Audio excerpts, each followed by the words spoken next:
সব সময় তো আমরা গরুর মাংস রান্না করে খাই, এবার না হলে অন্য কিছু করা যাক গরুর মাংস দিয়ে। চিংড়ি মাছের বালাচাও তো আমরা সবাই মোটামুটি কম বেশি ট্রাই করেছি, কিন্তু গরুর মাংসের বালাচাও কি সবাই ট্রাই করা হয়েছে?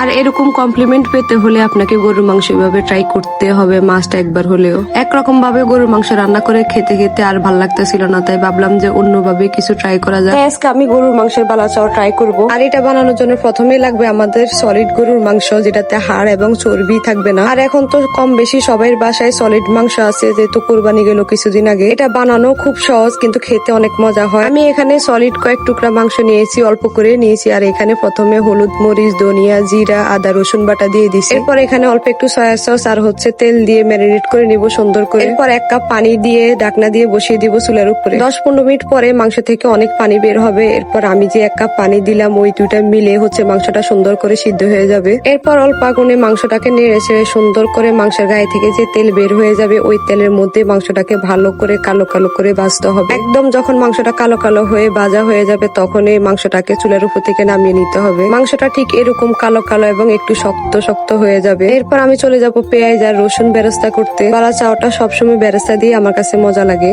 তো আমি এখানে বেশি করে পেঁয়াজ আর রসুন কুচি দিয়ে বেরেস্তা করে নিব।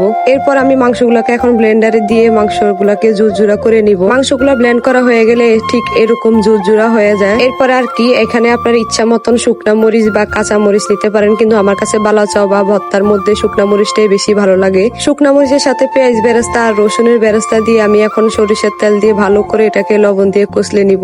কষলে একসাথে মাংসের সাথে মিক্স করে নিলে বালাচা রেডি হয়ে যাবে। আর এই বালাচাওটা খেতে এত মজা, আর পাতলা ডাল দিয়ে তো আরো বেশি মজা লাগে খেতে। তো মাংস খেতে খেতে যদি বোর হয়ে যান, তাহলে একবার হলো এইভাবে ট্রাই করবেন। বাসার সবাই অনেক বেশি পছন্দ করবে এটা খেতে। আমার বাসায় তো আমার বাচ্চারা অনেক বেশি পছন্দ করছে এবং বলেছে পরের বার যেন আবার বেশি করে করে দিই ওদেরকে।